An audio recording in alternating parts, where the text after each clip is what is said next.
shani mkubwa sana unaowahusisha mashabiki wa Ronaldo na mashabiki wa Messi.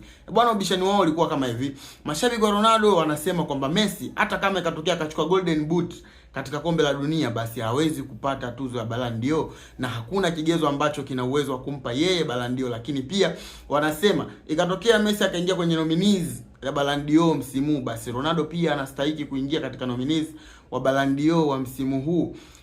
Mimi kwa upande wangu naona kwamba hicho kitu hakiwezekani, kwa sababu kwa muda wa miaka 60 sasa tangu tuzo za Ballon d'Or zianzishwe, basi hakuna mchezaji ambaye ametoka nje la bara la Europe, yani amechezea, sio kuwa na utaifa, kuchezea kwenye hiyo timu ambayo inatoka nje ya la bara ya Europe. Hakuna ambaye alifanikiwa kupata Ballon d'Or. Yani mimi hakuna mchezaji ambaye alitokea Brazil, labda ligi ya Brazil au ligi ya Argentina huko tuseme, ligi za Afrika, ambaye alipata Ballon d'Or. Hakuna.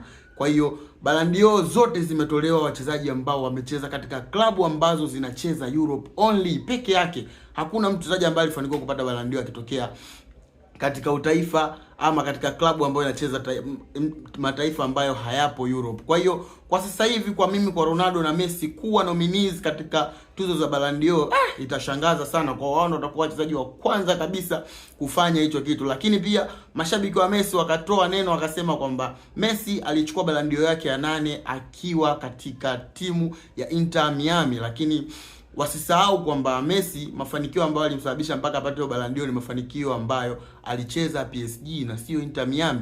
Kwa hiyo bado ubishani kuhusu Ballon d'Or ndo watu wamehamishia huko. Mashabiki wa Ronaldo wanabisha kwamba haiwezekani, na kwa nini Messi mnasema kwamba ana uwezo wa kupewa Ballon d'Or. Kwa hiyo Ballon d'Or msimu huu bado ina ukinzani mkubwa, hasa kwa mashabiki wa Ronaldo na Messi.